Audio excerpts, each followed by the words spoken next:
As, as per usual, I'll need to read the mass announcements into the record. I'd like to inform everyone.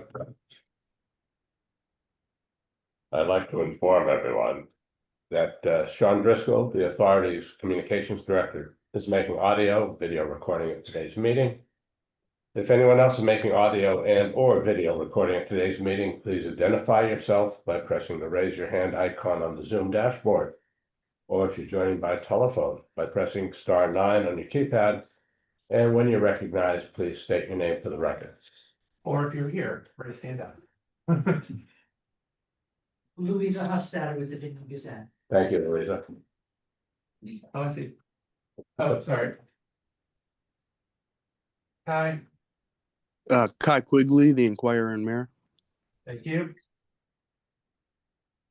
That it? Yeah, no. Nope. Come on, guys. Okay. Thank you, Sanu, MB Times. Yeah, it's tough. Now we're good. Okay, thank you very much. Okay, do we have a statement to read regarding remote participation pursuant to section 20 of Acts of 2021 as amended? Board member Moira Tierney is participating remotely in today's meeting because her physical attendance today would be unreasonably difficult. Ms. Tierney is participating in the meeting by the Zoom video conferencing app. All members will be clearly audible to each other. As a result of Ms. Tierney's remote participation in the meeting, any and all votes taken by members today that will be by roll call. Clear? Okay. Thank you, Mr. Malcolm. Based on that, first item would be the approval of the minutes of the June 17th meeting, which was in public session. Is there a motion?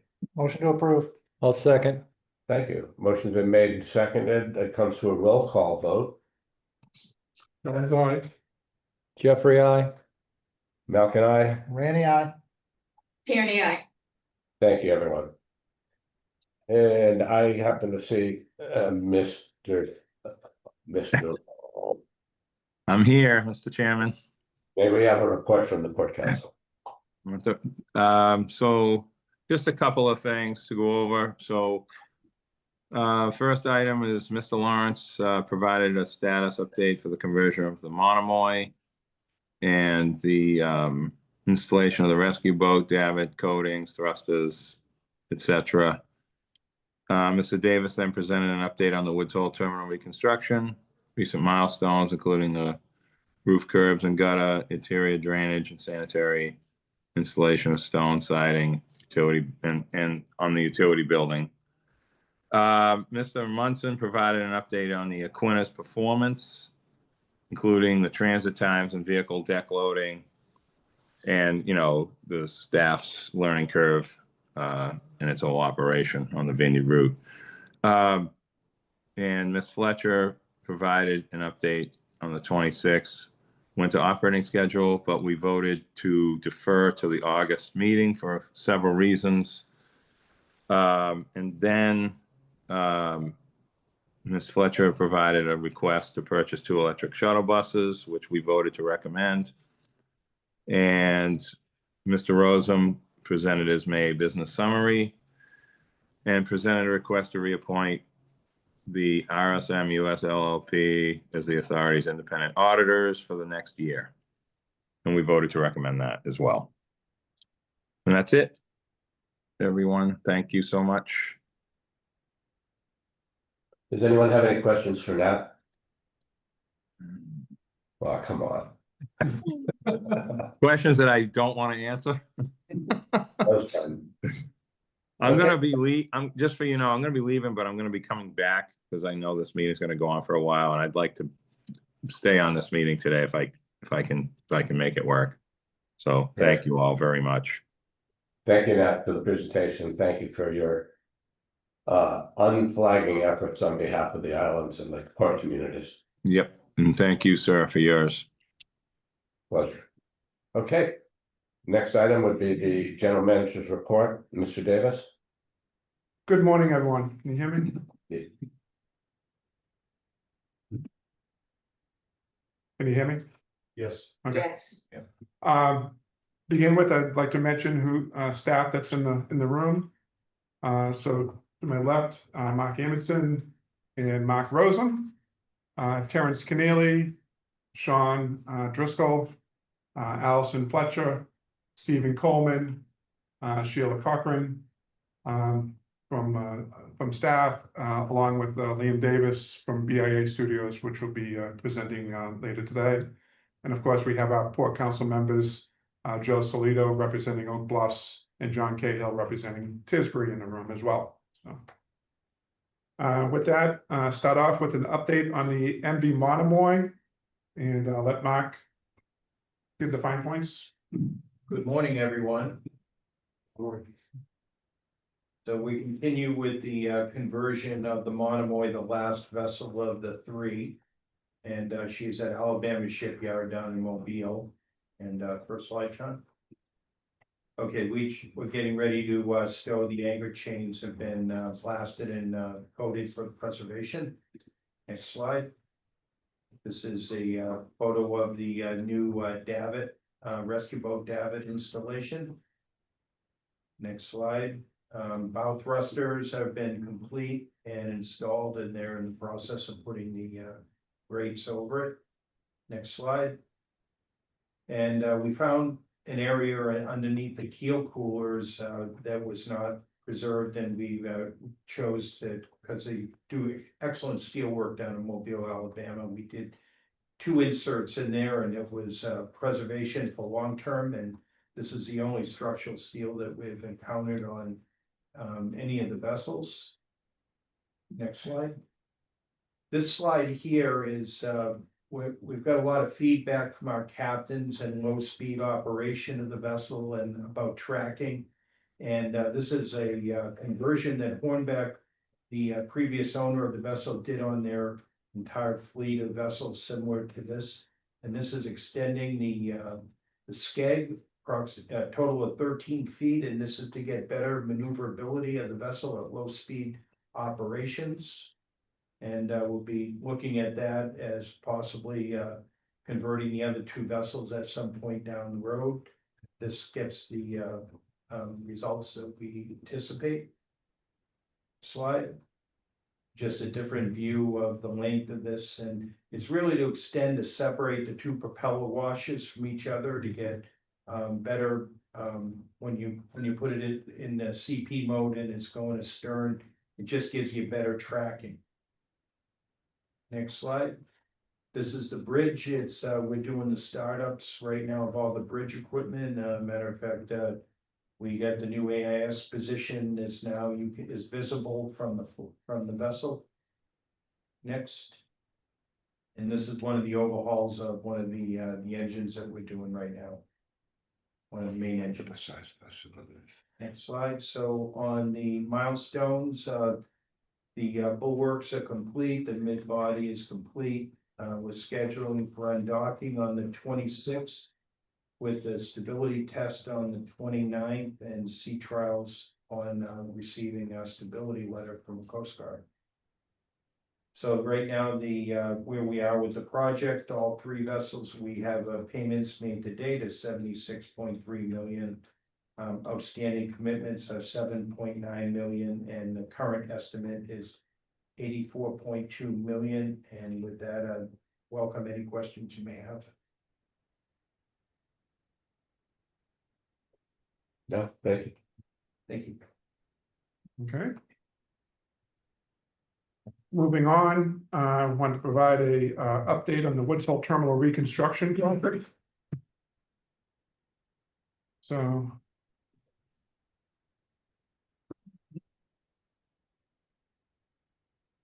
All right, so this picture was just a view of the site.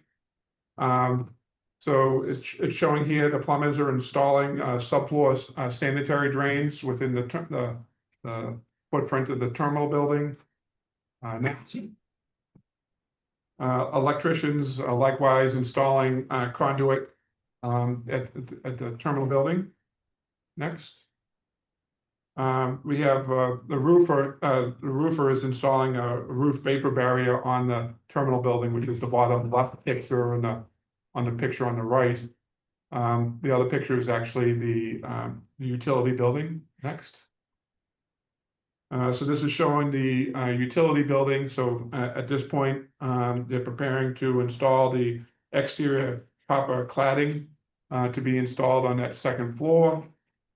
The stonework, as you see, that has been completed on this building. Next. They're working on putting in the windows on the building, and I think that by and large, they're done at this point. Next. We have the mechanical, all the mechanical systems.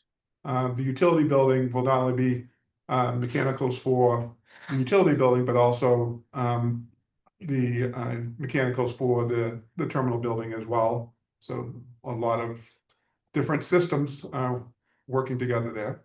Next. Again, the pipe that is and the electricians are likewise working again in the utility building. Next. So the flooring, there's a insulation layer on the flooring before they finish the flooring, so that's being installed. Next. And then we have the paint crews are in,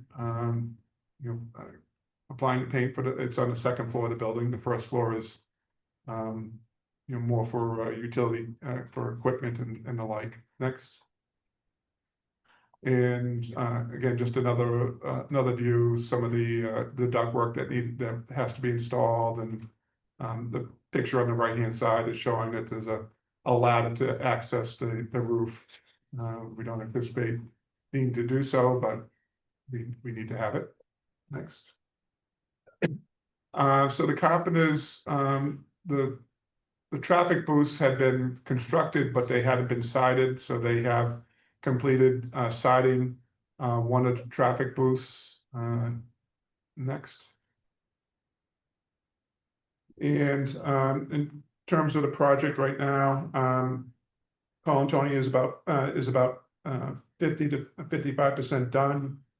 There's $843,000 in change orders to date, which represents 2.6% of the project.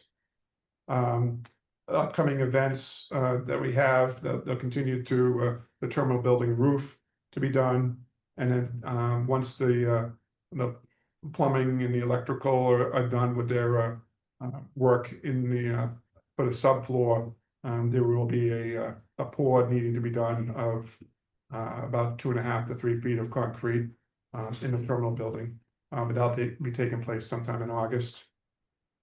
The completion date on the utility building still is for the end of the year. In the substantial completion of the terminal building is expected by the end of May of 2026. And we've issued 282 emails to date on this project. We do have another portion of this, but I'll stop here if anyone has any questions on what's been going on with the terminal. Question in terms of construction on the exterior. I know that in terms of moving on to the next before we get to the next topic, but one of my understandings is we were going to try to limit any construction during the high season to internal to the building, but we've been working on the roof, which obviously is the exterior, as well as the copper cladding. Where are we in terms of completing those, and what other exterior work, if any, will be being done on either one of the buildings between now and Labor Day? Okay, so while we're limiting the work, it's within the footprint of the work zone that we would have regardless of whether any work was going on. So yes, the roof is being completed, and then the copper cladding on the utility building will be added there. But other than there's some trench work that's still being done to route some of the utilities. I think we're pretty much at this stage. Is that correct, Liam? Oh, yeah, would you like me to? Good morning, so Liam Davis with, Yes. can you hear me? Raise it. Is that better? So I'm Liam Davis, the architect of BIA Studio. As Bob was just saying, work outside of the fence line, the work area for each building is completely restricted during this time of year. So site utility work, including geothermal and other electrical, sewer, and telecom communication, none of that work is permissible until after Labor Day.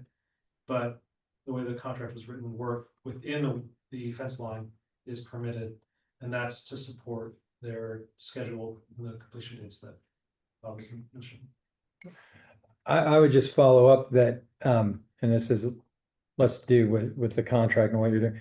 We need to be far more precise when we're communicating with the public and our port communities about what we mean in terms of internal, because I think Joe, you're. I'm sorry.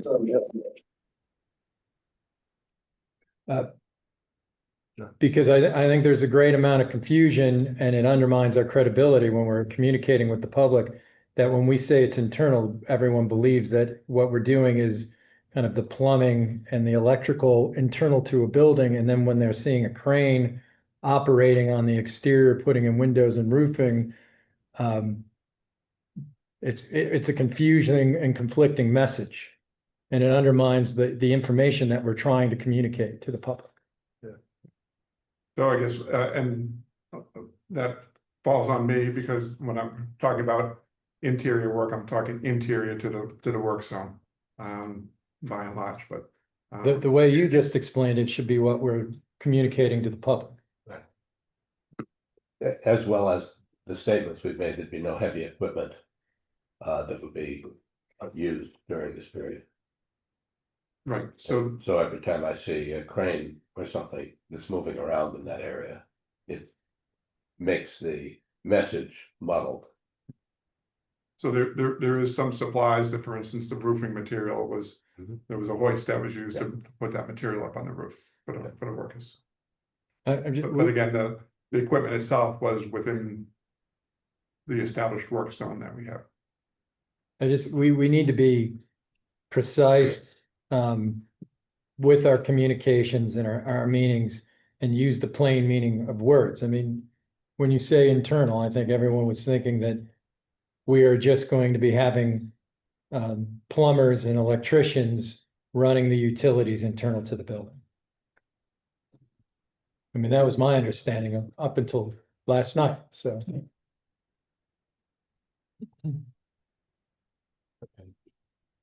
So I think, again, the point is, we just need to be very, very clear in our communication. So thank you. So another element that we wanted to discuss here regarding the Woods Hole Terminal reconstruction is Liam and his team was able to put together a timeline of the project to kind of update people. And before doing so, I just want to point out that Christine Todd has joined us in the meeting room, so welcome. Thank you. All right, so next, so this was just a quick summary of the timeline on this project. We started with the feasibility study back in 2013. I don't know, do you need a copy? Because I can see it. okay. And as part of that, one of the first things that we determined was that the terminal building itself was not going to be able to withstand the work that was going to be necessarily to be done. So we had to determine where our general offices were moved to. We presented various concepts to the communities, and you can see that these are all these meetings that are listed are in addition to the monthly Port Council and board meetings that this subject was discussed at. So let's go to the next. And part of the initial portion of this project was, there were some outcomes that we needed from a functional standpoint. There's some outcomes that we were looking for a customer experience, but there was also some community outcomes that we were looking to address as well. So it was trying to look at as much aspects of this project and how it can not be a functional facility for the authority, but also integrated with the community. So next. So back in November of 2013, the design team, along with staff, presented number of couple different concepts. Concept A had the terminal building located on the north side of the property along Railroad Ave. Next, concept B had the terminal located in the middle of the project, but there was a partial decking that was involved with that. Next. And then concept C had a deck going over the staging area. This concept allowed us to have separations from all the passengers and vehicles in terms of trying to mitigate any conflicts in that regard. The bus staging area would come in after you came over the Crane Street Bridge. They would take a right and go into the queuing area, and then when they would leave, they'd go to the south and down a ramp to meet up with on Crane and Calgary.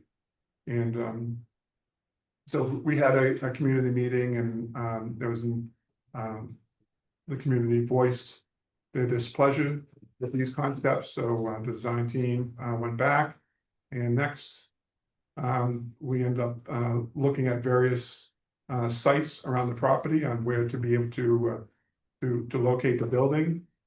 And next, then in June of 2014, we came back, and I should have pointed out that those previous designs, like with the terminal building located adjacent to Railroad Ave, when those were originally presented, the then Falmouth board member voiced a concern over the distance that customers would have to go to from the terminal building to the docks.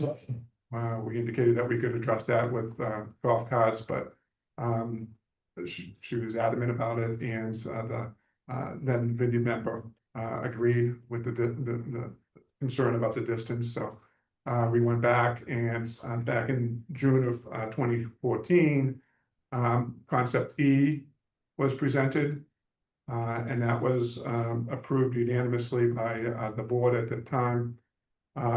Since then, next, you can see that there was some, obviously this project drew a lot of attention and draws a lot of attention. So we continued on, and with the. Would you go back to that last slide? What the next one? What's the date on those? I mean, those headlines are unlike anything that I'm hearing about now. So June 20th, 2014. Okay. Thank you. I'll just add too that at that time when that scheme was selected, all of the stormwater engineering, environmental permitting, and waterfront engineering processes started from that point on. So that decision was really a pivotal moment in the project planning. So that's why that consensus was so critical, and I think we felt Thank you. we have consensus. Is that mic live? Sean? I think, yeah, I mean, I don't know how So I'll well. try to speak more. Yeah, it needs to be a little bit closer, but it is. Thank you. I mean, I've got my hearing aids in too. I can't hear what we do. You can't hear it either? Is there a way of pushing the volume of that? I'll just speak right into it. Yeah, thank you. Great. All right, so next, and by and large, concept E is where we're at today. There's been modifications, in particular regarding the design of the terminal building itself. So there were some schematic designs that were presented, Next. Different variations of those designs that were provided to for review by the board and Port Council. The community had expressed concerns over the style of the building, so next. We went back and looked at what could be done on this site. The community had expressed a concern over the view from the Crane Street Bridge, so I think in the next slide. I'll add to that, at that time, the secondary building, the freight shed building was only storage, so all of the program was really in the terminal at this point in time. Right. So we did a view shadow study to show what the various heights of the building would be. Compared to some of the design concepts that we've been working with. In partnership with community members. Looking to try to minimize the height of that building as much as possible. Realizing that the building itself is on a plaza that's 10 feet. 10 feet Elevation. elevation. 10.6 is the top of curve. Yeah. An existing grading is around between 5 and 6, depending on the other site. And that's to for flood zone requirements. So next. We went back and looked at what we can do in terms of the massing of the building. What elements needed to remain and what elements we could modify. Yeah, so at this point in time, the decision was made to change the freight shed into a fully occupied and programmed support building, and then the temporary or the terminal building would only house front of house, so to speak, public facing spaces. So that allowed us to go to the 1-story terminal concept that we have today. Should point out that temporary terminal building was indeed designed to be temporary. Just for the construction, we actually had to get a extension on the occupancy permit of that structure because the occupancy permit was expiring.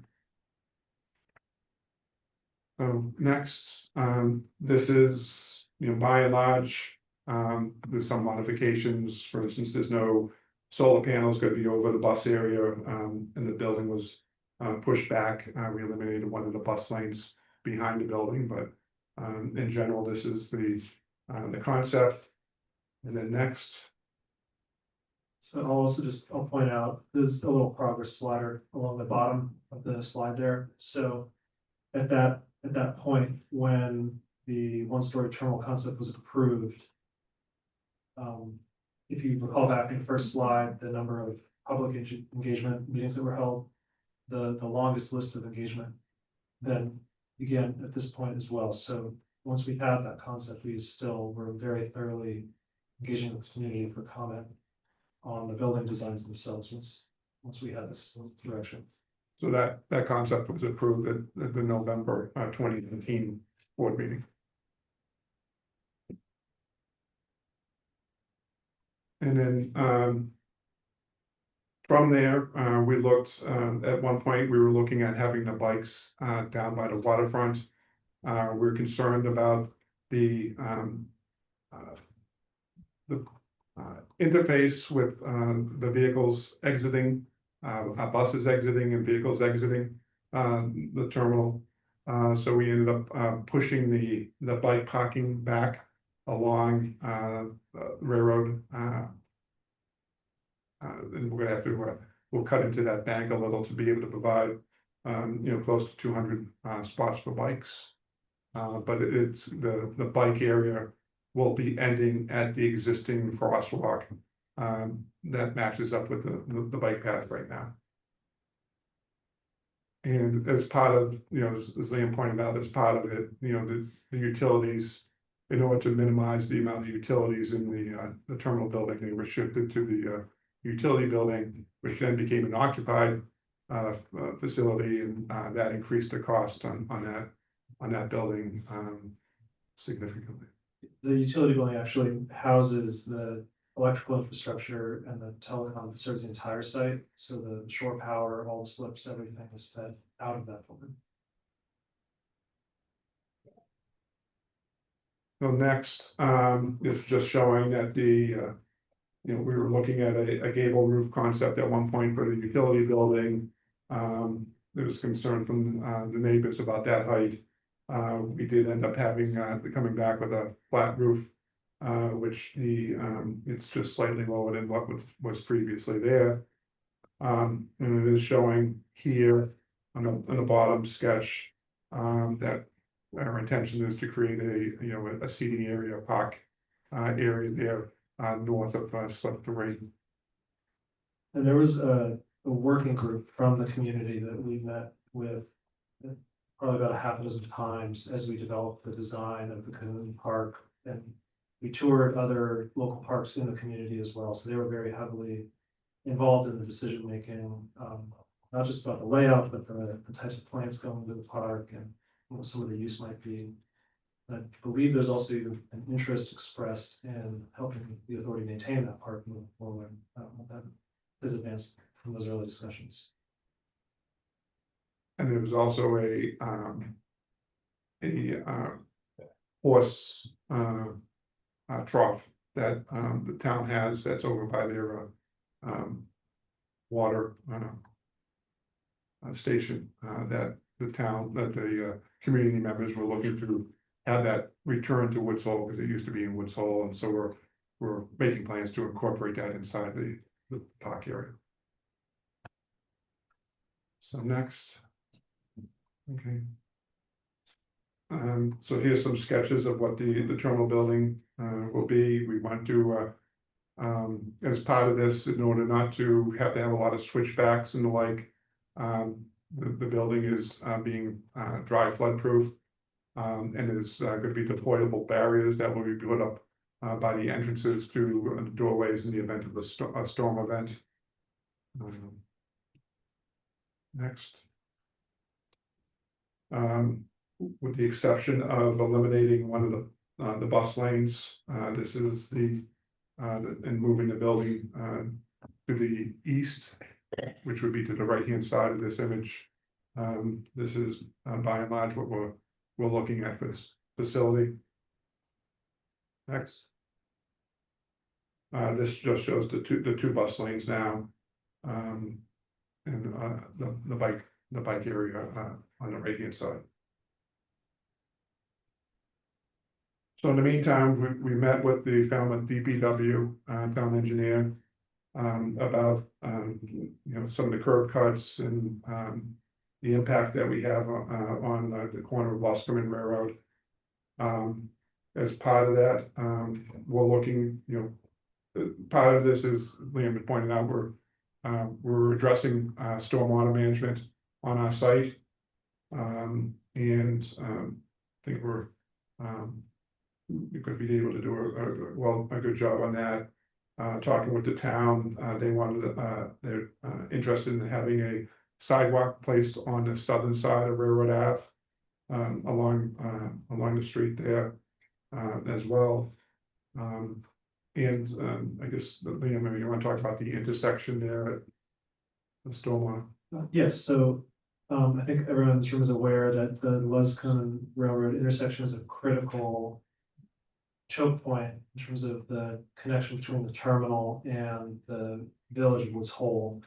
And like the town of Falmouth, the Steamship Authority was giving us direction to look at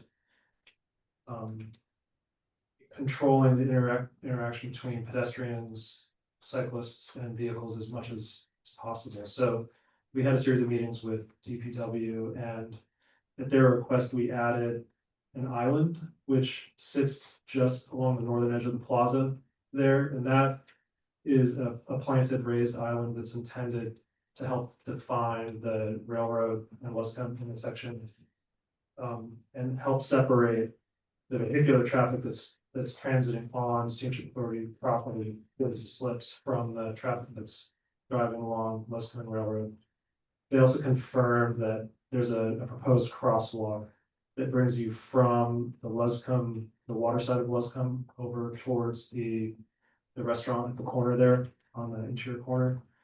So no pedestrians are intended to walk along the southern edge of that Luscombe and Railroad corner. They're all being directed up through Cahoon Park towards the plaza if they're going towards the terminal.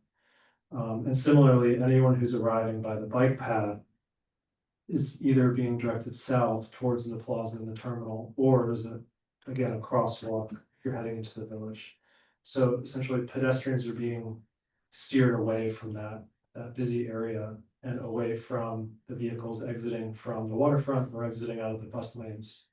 And then similarly, we've narrowed down the apertures where vehicles are exiting from the site, so they have much more control lanes where they're transiting.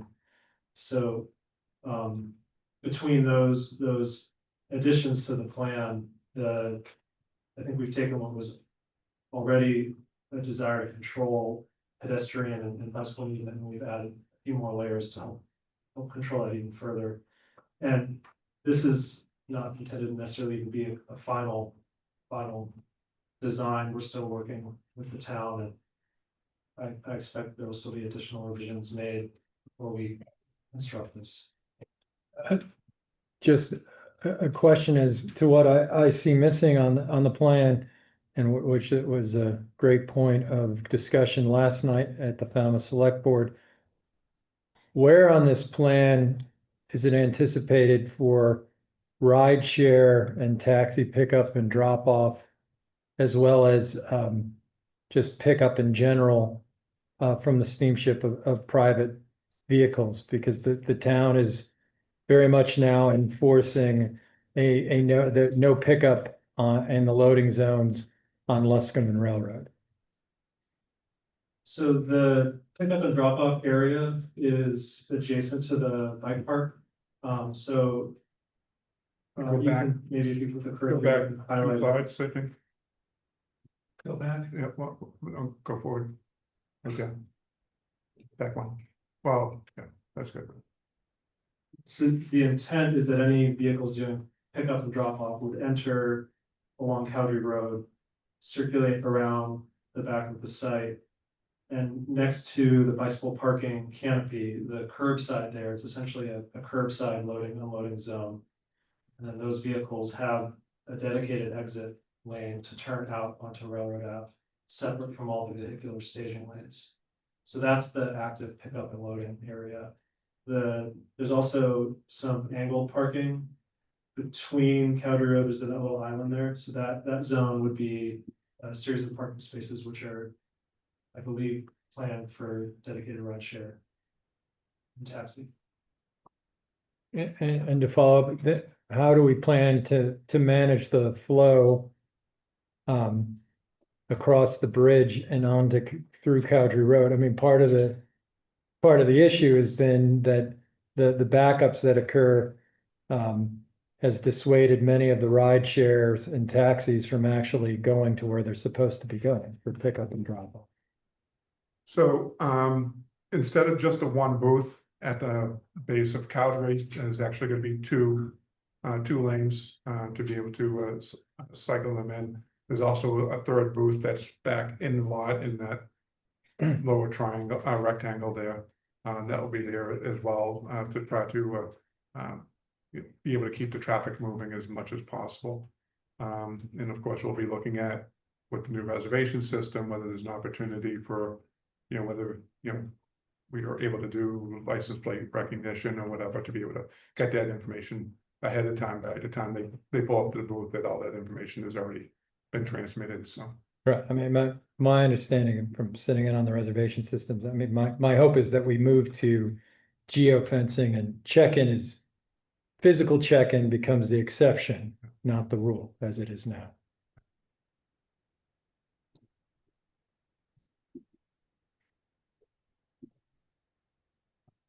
And then the last slide here is just to show, again, the timeline. And here we are in, July of 2025. We just said that the utility building, we're looking to have that completed at the end of the year. And then the terminal building by, the end of May next year. And then we do have the final phase, which is, we have to demolish the temporary terminal building. Or have it removed. And then the final site work that needs to be done. That site work, right now, we do anticipate it's gonna have to take place in the off season. Thank you.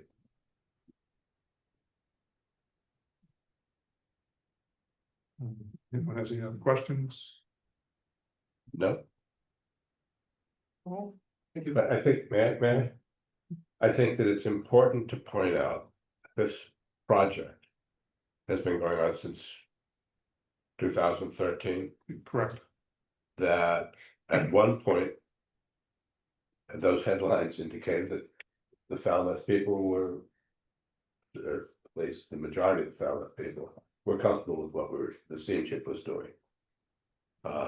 People change, opinions change, but this has been a long-going project with a tremendous amount of community input. I don't think any group ever satisfies everyone 100%. But there are folks who are complaining about the size of the utility building, but the size of the utility building was increased to reduce the size of the terminal building. And so it's kind of you're damned if you do and you're damned if you don't. However, having said that, let's get through this and get this thing done. So thank you. Thank you. Well, we're not done with the Woodsall terminal. No. Next, just wanted to provide an update on some of this safety and traffic mitigation safety measures that we've been taking. So Allison will come up and help participate in this as well. So, you know, again, as has been the situation since reconstruction of the Woodsall terminal physically began in late 2016, the safety of our patrons, the employees and visitors has been a priority. While we were able to cordon off construction zones with the slip reconstruction in the earlier phases, doing so with the terminal building presents a whole new set of challenges. The contractor does have a predefined limit of work area. However, that zone sits right in the middle of the terminal property. Talking with the terminal manager, they had the same amount of staging area now that they had prior to that building being put in, because there was an area off to the side of the temporary terminal building that was blocked off. So staging wise, the vehicle staging has been moved around, but they still have the same, the net same amount. So some of the things that we've been doing in the meantime, we've repainted and created some new dedicated crosswalks. Next, we do have a temporary pickup and drop off area behind the temporary terminal building. There's 2 ADA spots, there's 4 other spots in that location. Although, as Mr. Jeffrey pointed out, that there's some reluctance on some of the Uber drivers and Lyft drivers to be going in there. Next. We tried to extend the pedestrian zone in front of the temporary terminal building. Next. We did segregate the bike path, so that way those vehicles that would be doing the pickup and drop off, they wouldn't be conflicting with the bicyclists and the pedestrians that utilize the bike path. It was a question that had come up last night about whether it should be 10 feet wide. Didn't review the lease. The requirement was an 8-foot path. We will look at it, however, but I don't see with the vehicles going by there, where the positions of those construction trailers are, we may not be able to gain much. Next. We do have a golf cart to assist patrons that are mobility challenged. Next. Allison's people are limiting the intercity buses to only 1 bus for each carrier on the property at a time, so Peter Pan and P&B. can have one bus at a time. It Next. also should be noted too that Peter Pan is being very proactive because they've had some issues where multiple buses were on the property. But they now actually have a dispatch person down there to coordinate with their drivers. So that is also happening. It started, I think, yesterday. We identified a location for the CCRTA bus on the steamship property. Previously, they used to park on the street. Next. There's been some use of the back booth, although I'm informed. We might have a wasp issue, so we have exterminators coming down, and of course, it's behind the paneling, so it's not like it's a nest that we can readily rid of. And next. So we're planning to, this is the booth that you saw in the earlier presentation. The plan now is to position that booth in front of the existing entrance booth. That will allow the buses to be able to make the swing around behind the entrance booth. Once the old booth is removed. What's the date on that completion? Thursday night, we'll be doing the after hours, we'll be doing the change out of booths, and Friday. This week? Yes. Thank you. And then next. We've added some wayfaring signage. Next. We've added additional police details, not just the state police, but environmental police in the town of Falmouth. Next. So, a big piece of this is customer communication. So we have the weekly news. We're advising of no standby reservations only. And should point out this is why back in the fall we came to the board that we had identified that we need to be able to have some a little bit more control over the traffic, and that's why we wanted to go to reservations only for during this phase of at least this phase of the project. The confirmations that are once someone makes a reservation, we've included more detailed arrival information on those confirmations.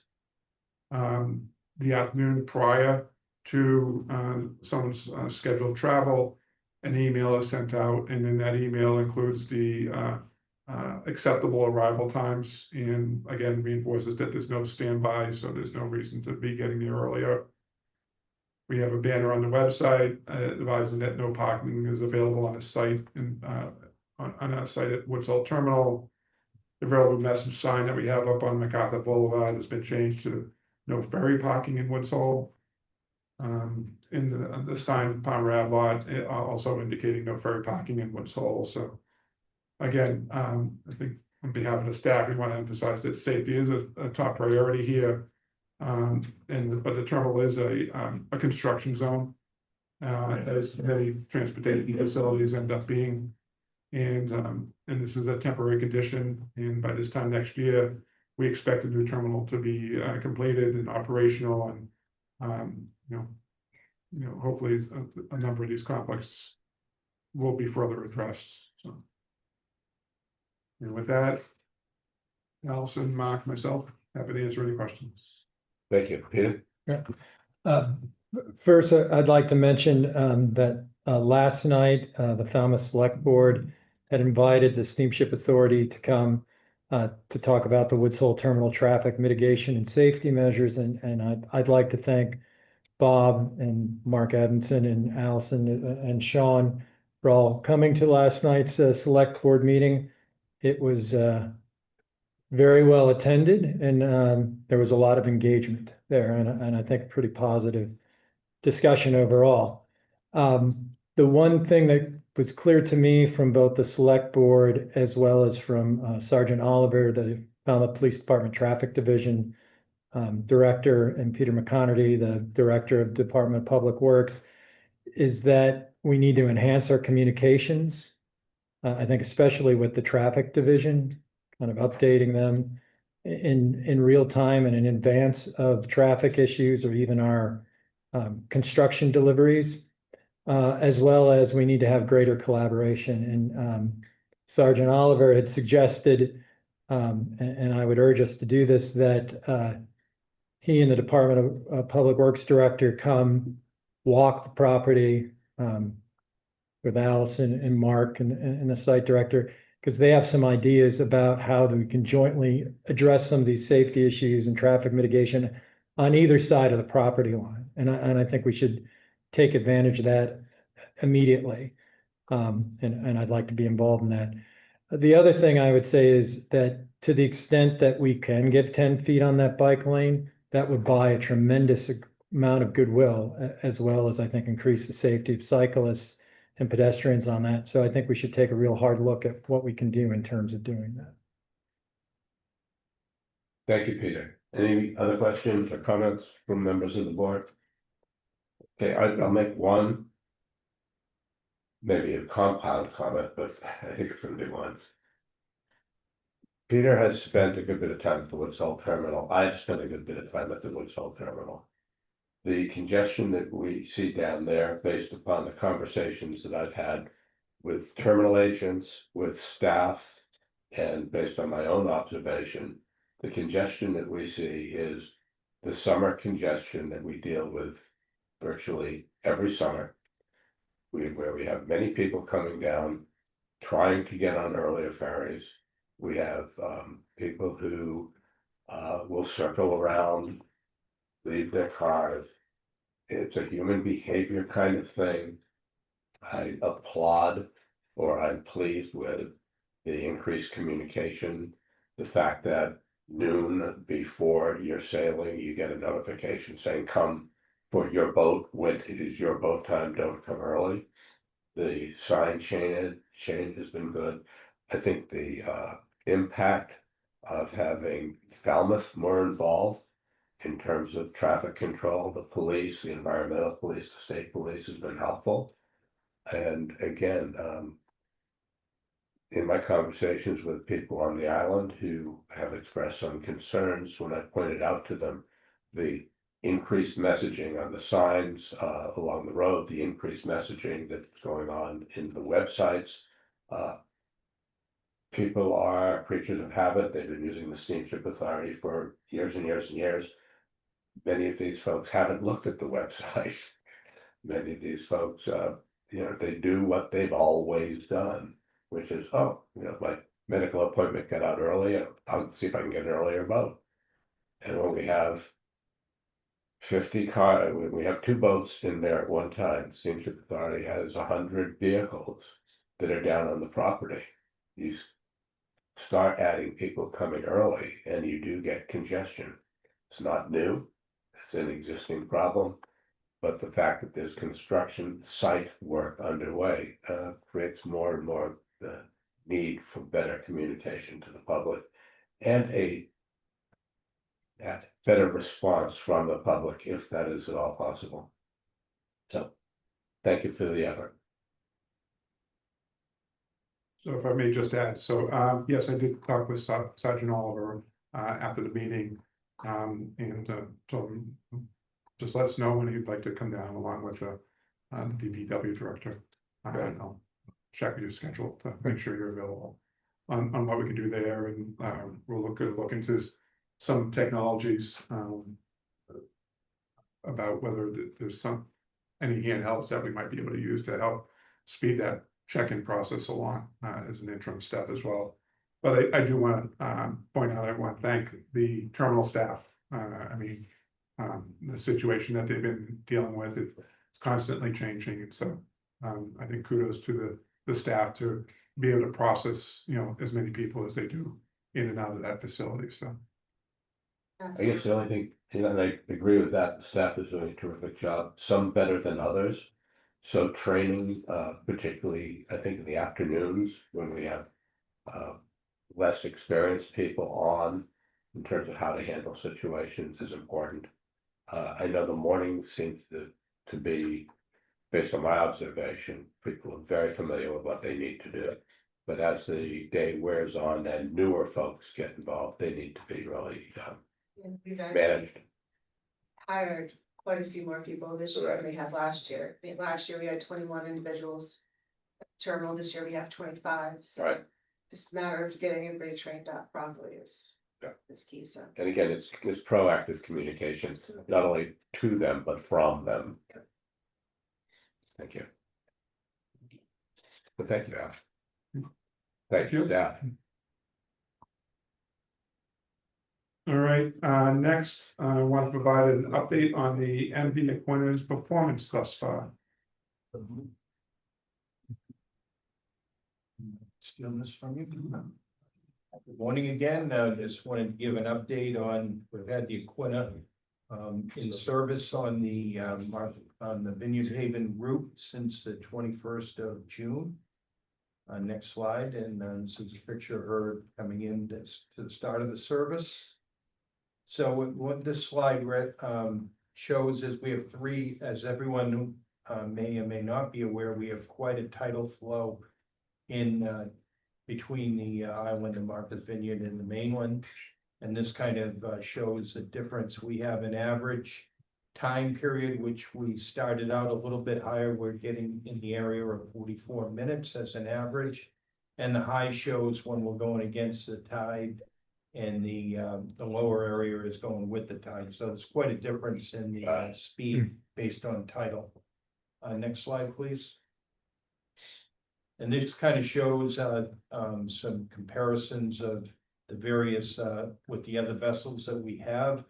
Now, I'll bet that the Aquinnah has to turn around, which is kind of affects a few minutes each way, but this kind of shows that, you know, compared to the Island Home, the Martha's Vineyard, and then the Nantucket. So we're improving. We got more to go with crew training to get the speeds where we want to. But our biggest challenge, and we're learning, is turnaround times, as you know, as boats need to be, trucks need to be backed on, and we're getting better at, you know, circulation of cars. I'll bet the vessel is wider than the previous freight vessels. So we have better turnarounds right on the deck, being a 64-foot beam compared to 54 feet of the previous vessels. So we're improving. We expect to get better, and we're glad to have that boat in service. And with that, next slide. Please, that just shows a sample of the type of volume that we can get on the vessel itself with the additional lane. So with that, I'll take any questions the board may have. You ready? Thank you very much.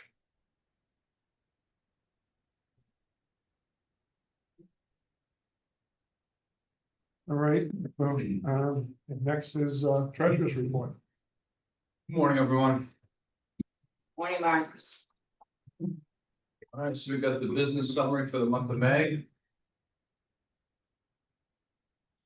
Okay, so passengers carried for the month of May. Again, all statistics are based on one-way travel. The Vineyard route saw a decrease of 504 passengers, or 0.2%. The Nantucket route saw a decrease of 288 passengers, or 0.5%. Both routes combined for the month of May were down 792 passengers, or 0.3%. But year to date, we're up 1.2%, or just over 10,500 passengers, with both routes being up. Passenger vehicles for the month of May, and these statistics were affected because we had a storm on the Thursday before Memorial Day weekend, and that hindered our traffic numbers. But all in all, they look fairly strong. So on the Vineyard route, we can see for the month total, we're down 0.4%, or 172 vehicles, with the only category being down is the standard fare vehicles. On the Nantucket route, every category was up. They're up 6.7%, and 489 vehicles. Both routes combined for the month of May were up 0.6%, or 317 vehicles. Year to date, we're up 1.5%, or just over 2,800 vehicles. Both routes are up, but it's key to note that both routes standard fare autos are down. Freight trucks, i.e. the delivery trucks, or vehicles over 20 feet. The Vineyard route was down 7.9%, Nantucket was down 3%, both routes combined were down 3.9% for the month of May. Year to date, we're relatively flat, down 0.7%, with the Vineyard route being down and the Nantucket route being up. Cars parked, for the month, we were down 5.3% or 911 vehicles for both routes combined. The Vineyard was down 5.7% and the Nantucket Road was down 3.8%. And year to date, we're down 3.8%, just over 1,700 vehicles. Trip summary report for the month of May, as previously mentioned, we had trip cancellations in the month of November. Thursday, Memorial Day weekend. Last year, we didn't have any trip cancellations for the month of May. Of those 52 weather cancellations, 46 were on that Thursday. So putting that together, we had 6 trips canceled for mechanical for the month of May, 52 for weather, 38 with the adjustment on the schedule change for the Aquinnah. The financial snapshot for the month of May, and I'll get into detail for each category right after this, but as a summary, operating revenue was down 635,000. Other income was down 1.2 million, and that's the timing of the grant recognition grant revenue. Last month, we're up 600,000. So total revenue for the month of May was down $1.8 million. Operating expenses for the month were down 910,000. Putting this all together, we had a net operating income of just over $3 million, which was under budget by 969,000. But year to date, we have an operating loss of 11,988,000, which is below budget by 1.3 million. So we're still ahead of budget by 1.3 million. So looking at the operating revenues, big driver here, as we can see, the automobile revenue is down 437,000. And that's a correlation on the standard fares as it's been for the last couple of months. And also the rent revenue, and that's being driven by the decrease in barge revenue on the Nantucket run. Putting this together, that's where we come up with a 1.8 million decrease in operating revenue for the month. And year to date, the operating revenue is down 1.7 million, where half of that is on the standard fare autos. Looking at the expense side, we were down 910,000 on the expense side. We're down 401,000 on the general expense, and that was timing. We're going to tighten that up in the budget of when the pension and insurance payments, the accruals were coming in. That's just timing there. Last month we were over. Also, fuel year to date is down 18.3%. We budgeted $3.24 a gallon. We came in at $2.45 a gallon. So we're down $785,000 for fuel expense this year. So overall, year to date, we're down 3.5 million in operating expenses. Main driver there is on the maintenance side, and we expect to see a portion of that be realized in the fourth quarter of this year for some timing, mainly for the work in the Virginia Haven terminal. Passengers carried for the month of June. This entire month of June, both routes combined were up 1,400 passengers, or 0.4%. The Vineyard was down just under 1%, or just over 2,300 passengers, while the Nantucket route was up 6.7%, or just over 3,700 passengers. Year to date, both routes combined are up 1%, or just under 12,000 passengers. And then this is for all vehicles carried for the month of June. The Vineyard saw a decrease of 3.7% compared to last year, just over 2,100 vehicles. Main driver again is the standard fare autos, while the Nantucket route saw an increase of 7.4%, 837 vehicles. Both routes combined for the month of June were down 1.9%, or just over 1,300 vehicles. And to note on the Nantucket route that they had the Sanctity and the Gayhead running the last year compared to this year, the Woods Hole and the Barnstable. So with that, I would take any questions anyone has regarding the traffic or the operating budget.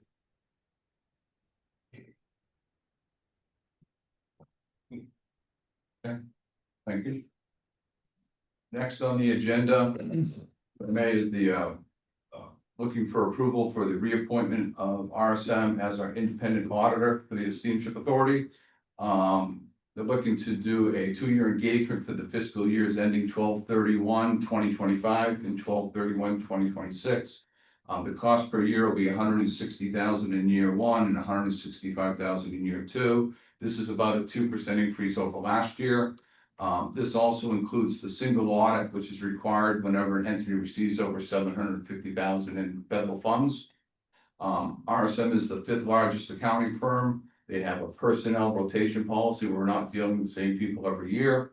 Outside of our partner who's assigned to our account, there's a second partner who oversees their audit. And we were lucky enough to have a 3rd audit on our system, on our financials this year.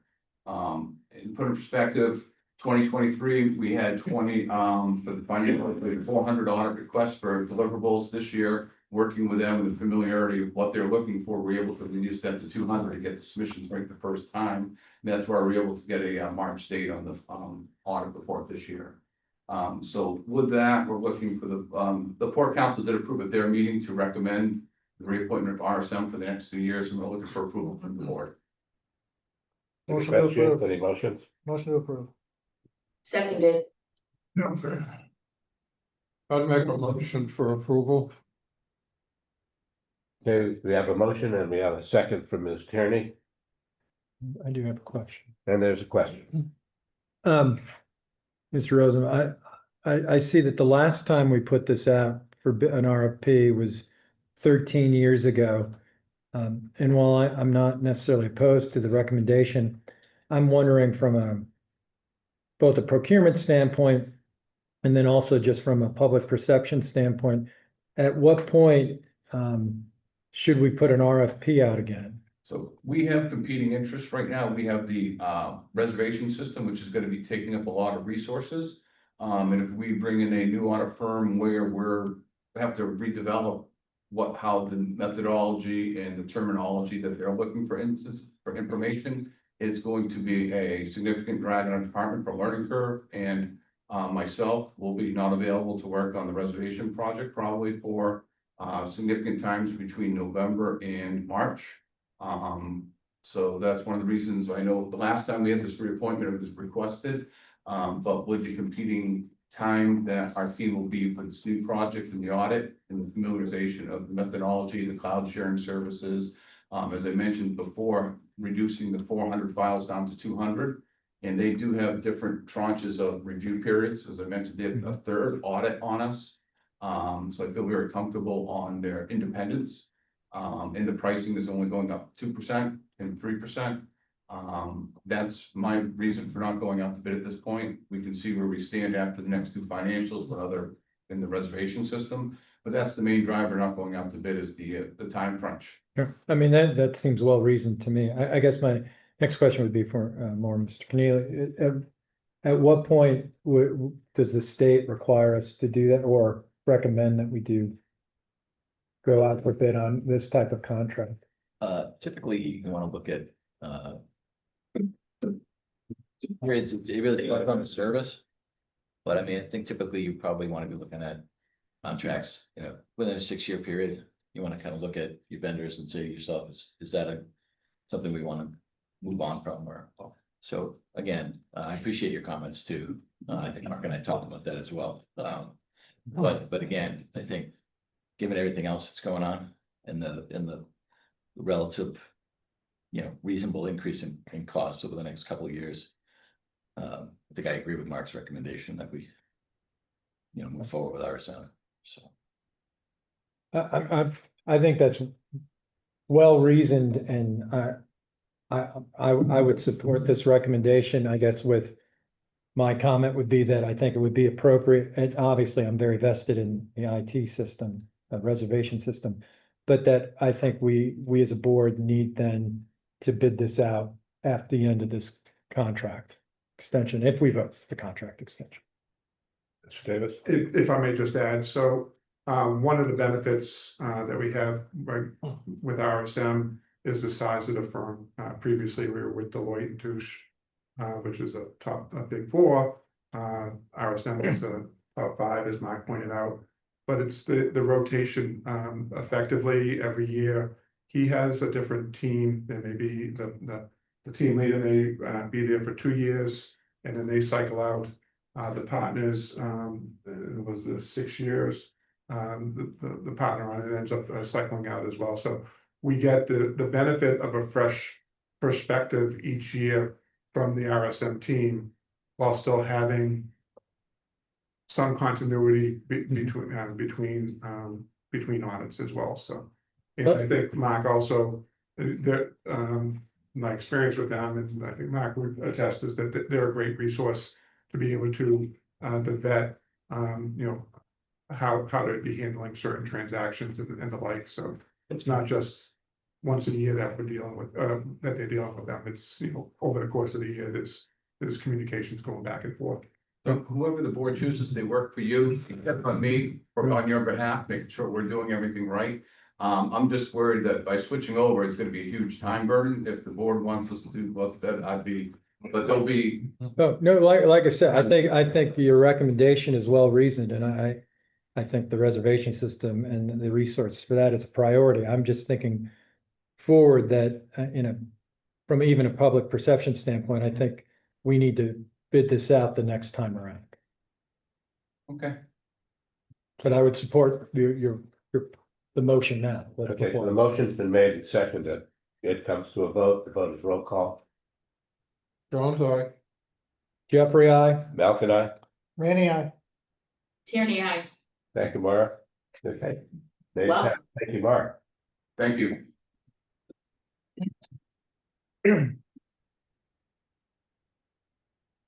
All right, next we have, staff wants to request approval from the members to authorize the general manager to purchase two 40-foot low floor electric transit buses from the lowest responsible vendor. Staff is looking to continue, its bus replacement program with additional electric buses. We'll be looking to join a state contract, to be able to do so. We're currently estimating that the two buses would be a cost not to exceed $2.5 million combined. We have 28 buses in our fleet. 7 of those are currently electric.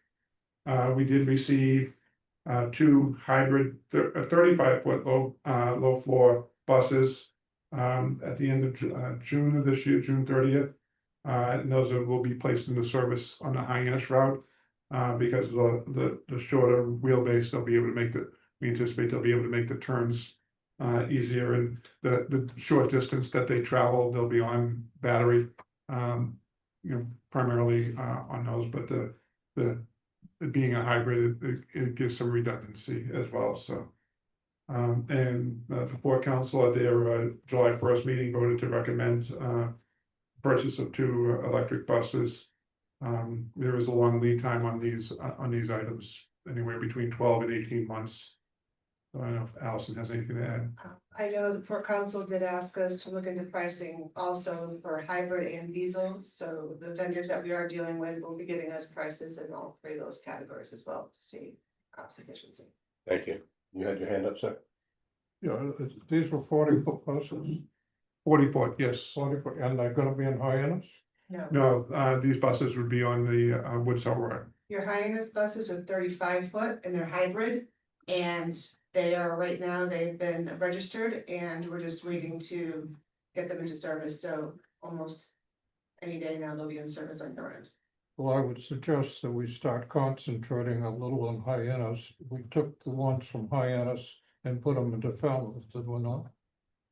The Hyannis does not have the electric buses, because when we brought one of those buses down there, they found that they couldn't make the turns on the street. So right now they have 40-foot buses, but they're not electric. Okay. So you're gonna be getting two 35. What I'm getting at, You want the smaller I sizes? want to see electric buses in Hyannis. Okay. How many do we own now? 7, 7. Mhm. And they're all in Falmouth? correct. Okay, you get my point. Yeah, no, absolutely. Thank you.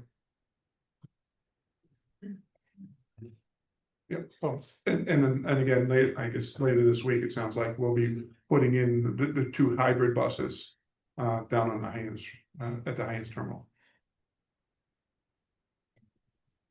yeah, I'd move a favorable. Okay, the motion's been moved to approve. Is there a second? Seconded. Thank you. Roll call. Jones, I. Jeffrey, I. Malcolm, I. Randy, I.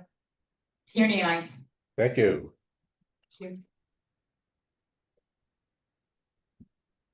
Change order one, sir? The change order one. So this pertains to the emergency removal of the reaction block from the Nantucket North Slip, the approach dolphin number 3 from AGM. So back in, on April 5th, the Eagle had an collision with the number 3 dolphin, which dislodged the reaction block and along with the fender system. It dislodged and went to the seafloor. We had AGM contractors, they were actually on site for a town project to perform an underwater survey of the pilings in the reaction block. And we had issued a PO for that for $32,628. Following that, they were able to remove the fender system so we could reuse that, which was a big item. But then when they went to remove the block itself, the block weighed in excess of 60 tons. They were able to retrieve it, but they couldn't put it up on our dock. So they had to be taken to Fairhaven to be disposed of, which is what they did. The timing on this, they ended up sending us a bill for that disposal. In addition, which I think we upfront, we didn't source that out to begin with, so that's on us. But Mark has gone back and had discussions with AGM. They have issued a partial credit towards this, and at this point, we're looking to have the board authorize change order number 1 for PO 41601 in the amount of $165,871.97. I'd just like to add that we didn't anticipate the reaction block being in one piece and it being a 60-ton lift. We didn't anticipate needing a 330-ton crane to get it off the barge back on to the hard and then being dismantled. The reaction block, the weight of it was the complication, but kudos to AGM for helping us negotiate that bill down. And also for saving the fender, this cost of we did not anticipate being able to reuse that fender. They took the fender off the reaction block underwater and were able to, so it's not just a 163,000 change order. They saved the fender, which is a considerable amount of money. Thank you. Okay. Questions, comments from the board? Their motion. Motion to approve. I'll Motion. second. Second. Motion approved and seconded. Comes to a vote, sir. Jones, I. Jeffrey, I. Malcolm, I. Randy, I. Tierney, I. Thank you very much. And that does it for procurement. Okay, shall I like to update the board on the general manager search committee's efforts? We've had a number of meetings, as you know. They have been public meetings. We have had some comment that's been helpful as well. The search committee has been, I think I can speak for the group, pleased with the progress that we're making with the search firm. The search firm is intending to bring to the search committee on the 28th and 29th of July a number of candidates that they have vetted. The search committee has not yet, there's been some confusion on this issue, but has not yet put together a list of questions that we will use for those candidates, because the committee feels that we need the ability to really introduce ourselves as people and the organization to these candidates, as well as interviewing them about their experiences and their abilities. So with that, one of the things that Janice has done with the IT group and others in the Steamship Authority, we've created a open meeting law compliant what's the term I'm looking for? Portal. Depository portal, thank you very much. Where information on these candidates will be dumped and available on a read-only basis to members of the search committee, so there will be no discussion or deliberation. But the information will be available so that when we do get to the executive session portion of reviewing the candidates, we will have information to speak to with each other and confer. And the goal is to whittle down this number to at least 2 candidates to be presented to the board, for the board to decide on the candidate for the general manager that's most acceptable to the board. Mr. Jones has been a terrific help, frankly, in the work of this committee, as has Mr. Lowell and Mr. Munir. And I think we are making good progress, and I would suggest that my experience with these folks from Fast Stream, who's the placement agency, has been very, very positive. I think they've been quite responsive, and I do think that they have proven to be good listeners in terms of what we see as the needs for the authority going forward. Yeah, I might emphasize the final interview and stuff with the board will be with all of you and in open session, Correct. so. Thank you. This, and thus concludes the general manager search committee update. I was gonna point out that Janice Kennepick is actually on the Zoom in case you had any questions for her. But Janice, do you have any input that you'd like to provide? I believe she's JK. Somewhere. Well, she's not raising her hand, so I'll say no. Not, Not raising. okay, hearing nothing. Thank you, Janice. Update from the IT Executive Steering Committee, please. Yeah, as everyone should be aware, the board authorized Steamship to begin negotiations with the selected vendor, Adia. Yeah, and I think we went through a very strong due diligence process in selecting that vendor. But now, post RFP and award, the heavy lifting begins actually for the Steamship. The IT Executive Steering Committee is going to meet later this week. I believe we're looking to meet Friday, tentatively. And our agenda items will be focused on project management support as to the implementation from the IT standpoint of IDEA. And also looking at continuing our development of business rules and change implementation, which is, I think, going to be the most exciting part, but the heaviest lift, I think, for everyone at the Steamship, developing these business rules and then developing a culture of working within business rules. But that should bring us to a modern transportation system. In addition, we are starting to meet in small pockets, not as an IT Executive Steering Committee, but looking to establish focus groups within our various constituencies, both port communities and island and traveling public, to have these focus groups give us feedback on what they're looking for and expecting in terms of our reservation system, and also to inform us as to what business rules we need to develop so that they have a seamless, hopefully seamless travel experience.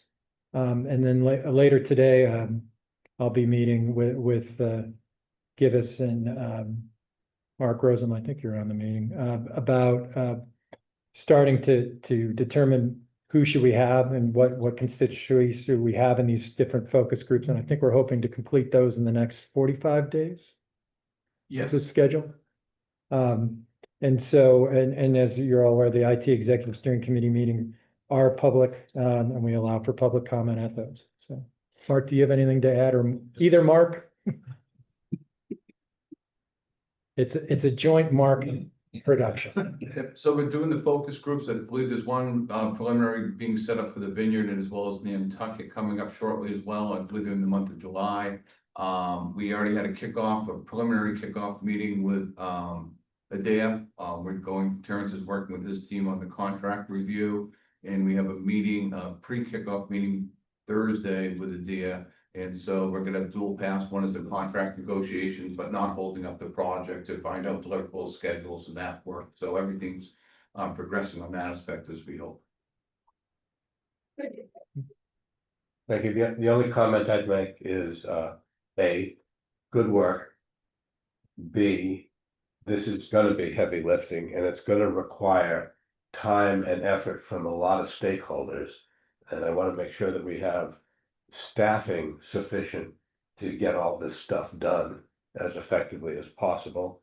And then C, communication, proactive communication, which I've been talking about now for 5.5 years. We have to do better when we let people know what we're expecting from them. We had a fall down recently where we sent out a meeting notice to people and the public, but didn't tell them what it was for. So we really need to make sure we're on top of our game with communication. So thank you, but this is the right way to go. And can I follow up on the buses 1 second for information for the board? Yesterday, we submitted a grant application for the low and no emissions program for 2 electric buses. So hopefully we'll have positive news and receive up to 80% of the cost.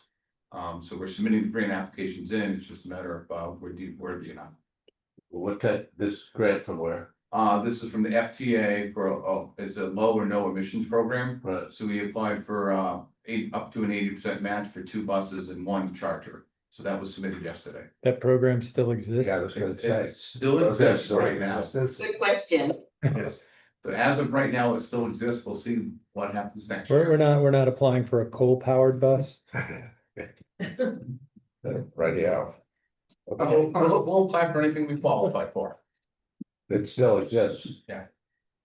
In that regard, I do want to extend our appreciation to both our federal delegation and local delegation for letters of support that they provided us with our application. So it's always helpful that they have the local and federal delegation in support of a project. Great, thank you. Anything further, members of the board? Anything unanticipated? Anything anyone wishes to bring up? Okay, we're going to take public comment now. I'd like to say as chair, public comment is valuable, it's useful when it's factual and it's or opinions. When it isn't helpful is when it's attacks or personal attacks on individuals. So I would just like to say for public comment, it's welcome. We limit public comment to 3 minutes a speaker. And we're always happy to hear from people about facts and opinions that are valuable as the Steamship Authority makes its decisions going forward. So with that, public comment. Anybody in the room before I go to Zoom? If you could go up to the microphone, please.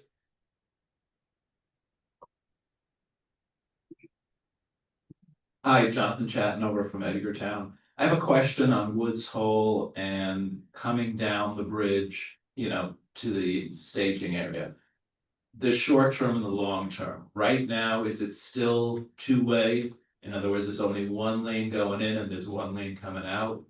And that might be your answer to your question. I mean, does that mean that buses have to wait in line with the people checking in? Do the ride share have to wait in line with the people checking in? And what is the long term? Is it the intention? I heard mentioned that, buses were going to be able to go around. Is it the intention that long term, that's going to be 1 way? They're going to be 2 lanes. You've got 1 lane for reservations and then 1 lane for ride share and buses. Do I understand what's going on right now and the long term?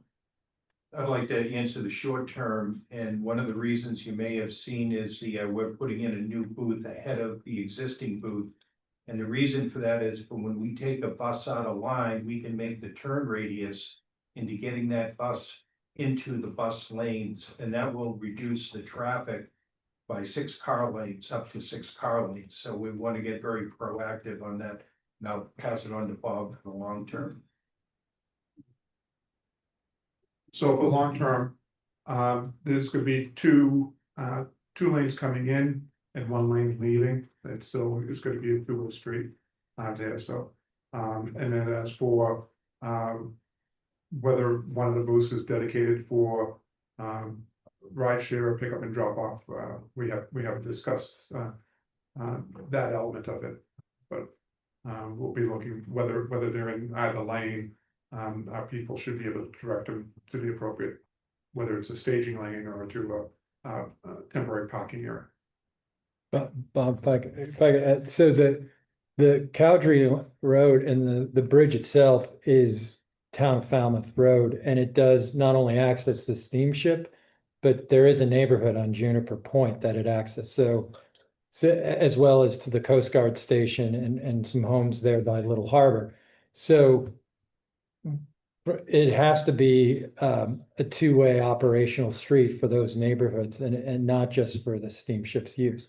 So what the steamship can control, and hopefully with what Mark Adams said, with the booth, and then looking forward into the reservation system improvements and geofencing, the goal is to move things more quickly onto the terminal property and not have the check-in booths be a choke point, further choke point from the bridge.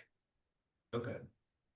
When you mentioned 2 lanes coming in, I mean, that's not gonna be from right No. on Woods Hall Road, it's gonna.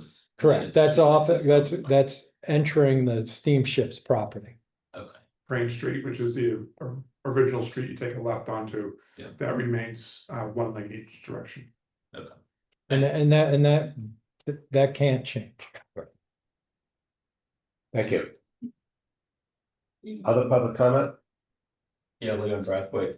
I want to thank you for the golf cart, I call it the Bluebird. But I would ask that the bus driver cannot talk to the person who's driving the Bluebird. So if we could figure out a way to get the radio frequency for that person so that we're on the bus, we could say, will the Bluebird meet the bus? So that would be one thing that could happen. The other thing I'd like to say is that I was on the Aquinnah the other day and I really enjoyed the ride over, but one of the things I found, I was in the dark the whole time, meaning that in that room of 60 or so people, you can't see anything. So I've asked the question, is it possible to take the TVs and put some cameras outside that would give you a visual of what's going on from the outside while you're on the inside? So just as an idea to make it a little more friendly for the people there, but in any event, I really enjoyed the Aquinnah and the boat, and I really enjoyed the golf cart, and I really thank you for taking care of us elderly people. I'd just like to add that we had envisions of placing windows, and we are gonna do this in subsequent dry dockings. The curvature of the rake area and that where the passenger lounge area is, it was problematic, but we're gonna address that at the upcoming dry docks. Okay, thank you. Can I make a comment on that as well, Leon? One of the things, that's how you don't have to come back, but one of the things that the Steamship Authority has to balance, and I get this in a lot of my personal public comment, is the issue of how to make freight boats effective and how to make passenger boats effective. And there are many folks who travel back and forth who wind up on a freight boat who don't get the views because they happen to be on a freight boat, which is really not designed or Right. intended to be, panoramic. So it is a balancing act. Okay, thank you. I would like to add as well that we're looking at adding a bench up on the one level up on the Aquinnah. Much like what we had on the container and the. Thank you. Ms. Todd. Thanks. Hi, Christine Todd. I just want to thank all of you for making the effort to come out here today on this rainy morning. Hopefully your transport here wasn't too wet. And I also want to commend you greatly on the efforts that you're putting into increasing and improving communication on multiple areas. I think it's really important. And the better job we can all do at that, the better off we'll all be. So thank you very much for that. Thank you, Christine. Thank you. And then I'll go to Amy Cody on the Zoom. Hi, this is Amy Cody from Chilmark on the Vineyard. I guess listening to this and being at the Falmouth Select Board meeting last night by watching YouTube, there are two main buckets that I would say still need some improvement. One is public perception. And I heard Peter last night and today talk about things like if the Jersey barriers could be moved for the bike lane, that would go a really long way in the public perception that the steamship cares about safety for bicyclists. There were many people at the select board meeting last night who mentioned that that was a really important, serious thing. So if that could happen, I think it would really go a long way. The other thing about public perception and communication is that when the steamship talked about internal versus external work, I still think there needs to be more explanation about what that means. Because when we hear that internal work is really just within the chain link fence, and that's the definition of internal work, that was really never understood by the public. And I think that that's where there's a lot of confusion and why people are still pushing back. So I think some more clear communication about that would be helpful. And although I agree with Christine that maybe there is more communication going on, I think that there's still a lot of examples of miscommunication, like the invite for the focus group for the IT group that had no explanation of what that meeting was about, who is being chosen for those focus groups and how that is being chosen. Can anyone's name be put forth for those meetings? And then the third thing I want to bring up, which came up again and again at the Falmouth Select Board meeting last night, were the 4 spaces behind the building that are reserved for Uber and Lyft and rideshare that are not being used. They're empty because the Uber and Lyft people can't get to them because they're stuck in traffic. They don't really know about them and they refuse to use them. So they're just more part of the problem of driving around and around in the Woods Hole Village. And I wanted to hear more about what the actual plan is to deal with those Uber and Lyft and rideshare people so that they're not clogging up the traffic problem. Thank you. Well, in that regard, as I mentioned, we'll be meeting with Sergeant Oliver and the DPW Director, Peter McConaughey, shortly, and look to see if there's any opportunities to be able to address those issues better. Thank you. Okay, any further comment? Yeah, Mr. Trumbull? Oh, good morning.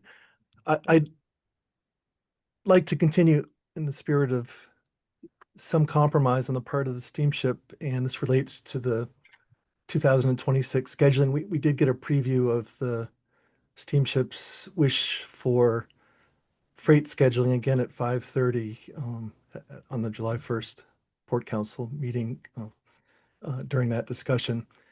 And first, I'd encourage the remaining, I think there were only 2 board members at our public hearing and related to the Section 15A petition and next year's schedule. I would really urge you to view that hour and a half or more public hearing to get a sense of Falmouth's view. There were more than 70 attendees, and a couple dozen of us spoke at that hearing. So in the spirit of compromise, please consider a seasonal schedule. You now have, so you have 56 trips a day in the summer. A quarter of those are with a much larger vessel with that 5th lane, and we saw the photo, which spoke volumes about the number of trucks you can now carry. To require trucks on that 5:30 boat when you've expanded your boat capacity for a quarter of your vessels really warrants some review in my mind. And You know, we ask for so little. 56 trips a day, for one of those trips to have not carry trucks. Again, we're not asking for that trip to be canceled. It's the trucks that bother us. It's the trucks that wake up hundreds of neighbors going through our residential neighborhood. You've expanded in Woods Hole, but you really need to come to terms with the fact that Woods Hole Village has a connection to Falmouth along the ferry corridor through residential neighborhoods. And there are just huge consequences for these neighborhoods. So please be thinking in terms of some compromise. We ask for so little, and for years we've received such a callous response, to be frank. And again, we're looking for some compromise. The steamship stance of being completely uncompromising really does not behoove any future cooperation. So thank you for giving this careful thought. I believe you'll be voting on this in August. Please visit the public hearing if you can and view that. And please be thinking of the consequences on our neighborhoods. We ask for so little. Thank you. Thank you. Any further public comment? Mr. Malkin, Catherine Bumpus emailed me a comment. She had to leave the meeting early and asked me to refer it to the record. She noted that in the article from the Cape Cod Times that was displayed in the presentation, that she called the proposal the quote least bad proposal, and added that she had continued concerns about the use of the third boat slip.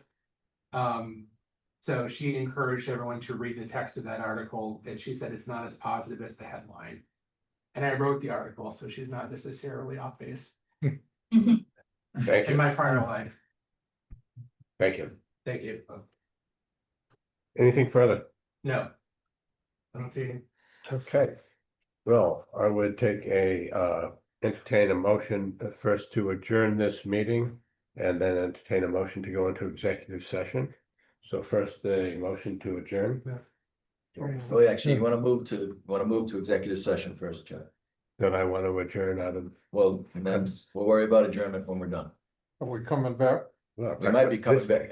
Well, If depends on- okay. depends If on- we adjourn, we can't go to executive Correct. session. Huh? Correct.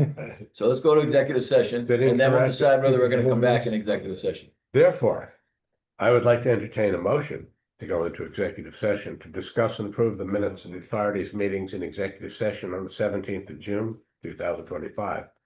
And to review and discuss the authority's strategies with respect to contract negotiations with non-union personnel. Because a public discussion of these matters may have a detrimental effect on the authority's negotiating bargaining position. These matters include the authority's employment contract with this general manager, Robert Davis. The public disclosure of any more information with respect to these matters would compromise the purposes for which the executive session is being called. At the conclusion of the executive session, we will reconvene in public. May I have a motion? So moved. Second. Moved and seconded. Thank you very much. May I have a roll call vote? Jones, aye. Jeffrey, I. Malcolm, aye. Randy, aye. Tierney, I. Okay. So we are going to go into executive session. We will come back in 5 minutes in executive session. Thank you. Moira, I emailed you a link to a different Zoom for the executive session. So you should have that. I'm sorry, I didn't hear you. Hi. Well, thank you. It's so much.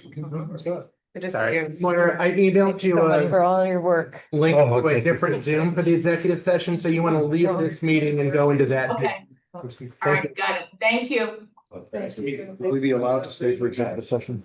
As far as I'm concerned. Safe travels.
Yes.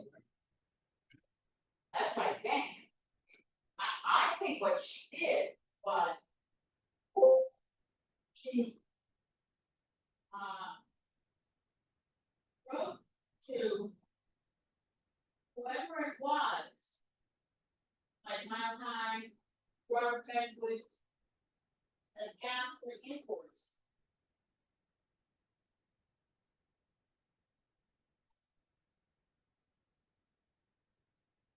Know what I'm saying? Make sense?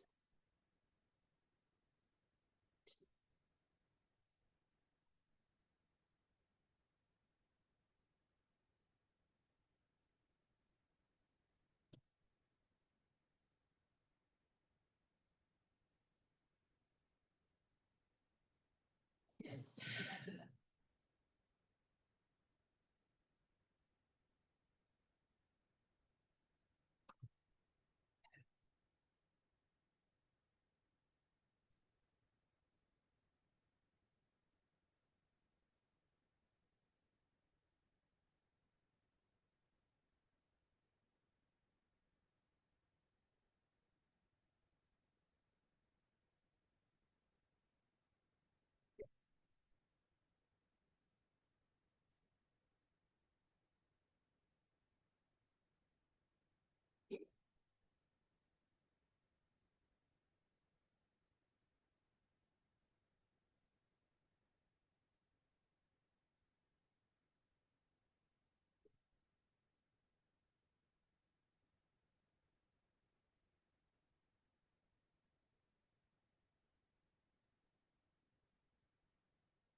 Okay, all I think they want me again. Okay. Executive, honey.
What a good looking All right, picture. you're good. Okay, thank you. We're gonna go back into public session. I'd like to inform everyone that Sean Driscoll, the authority's communications director, is making audio and video recording of today's meeting. If anyone else is making a recording, please identify yourself by pressing the raise your hand icon in Zoom dashboard, or if you're joining by telephone by pressing *9. When you recognize, state your name for the record. Louisa Hofstadter, the Vineyard Gazette. Thank you very much.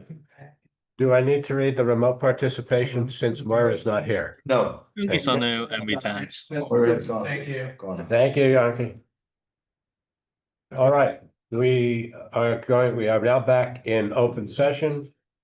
As you are aware, we went into executive session to discuss the employment agreement with the general manager, Mr. Davis.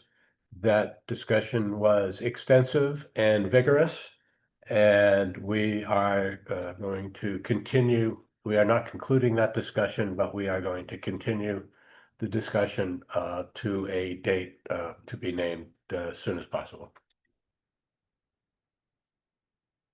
And with that, I'll take a motion to adjourn. Gonna move that your motion to carry the meeting. Pardon me? You're gonna move to carry the meeting over to Oh. the next. Yes, we'll take a motion to carry this discussion on to a future meeting. All in favor? I'll second. Seconded, all in favor? Jones, aye. John's eye, Jeffrey, I. Randy, aye. Malcolm, aye. Thank you. And now we'll take a motion to adjourn. Motion to adjourn. Second. Motion made and seconded to adjourn. Jones, aye. Jeffrey, I. Rainey, aye, and Malcolm, aye. Randy, aye. Malcolm, aye. Thank you. All right, thank you. Thank you all for your time and attention. More